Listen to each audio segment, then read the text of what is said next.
Well, Michael, I'm right there with you. That was the first time I saw Van too. I fell asleep before the Pantoja match last time, so I missed the broken arm, but you read about it and you get the gist. So I was very impressed. Speaking of very impressed, guys, you're probably not going to hear a lot about the UFC this weekend for me because I went to a local show called Fierce Fighting Championships.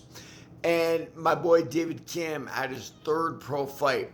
Now, David was a double champion in the amateur ranks, flyweight and bantamweight for Fierce. And then he went pro. And as many people understand, like when you turn pro, right, things change.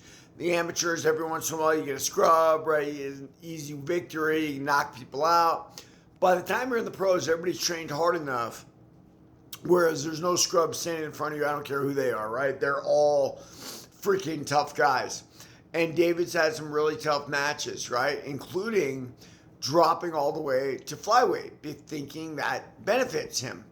This match, he stayed up at bantamweight, and I think it was remarkable, the difference in everything. He's also learned a lot in his year and a half as a pro, right? Like, he bobbed and weaved his way in. Dave's a short guy, bobbed and weaved his way in, and he's a wrestler at heart. And then he shot and took the guy down, and he essentially ground and pounded him for the entire fight. Now, that doesn't mean the fight was without interest. At the end of the first round, the guy who was back up against the cage most of the time finally got up. So, David was no longer in a dominant position, but he still closed out the round, clearly won.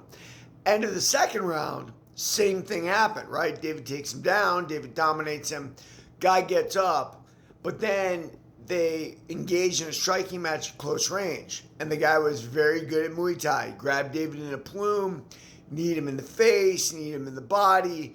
And it's interesting because David won 4 minutes of that round, but they still didn't give him, either they called it a draw or I don't know what they did. I didn't see the scorecards.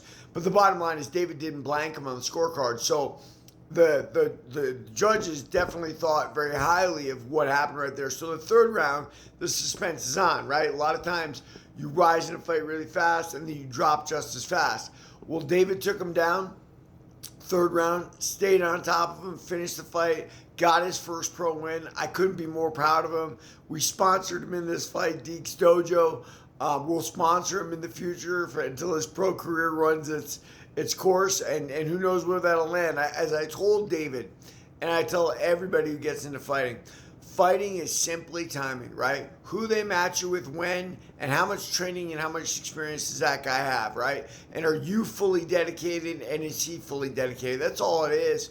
Then there are other factors, luck, style matchups, things like that. So I am immensely proud of David. It was an incredible performance by him, and I wish him nothing but the best in the future. Everybody like and follow for more on the fight.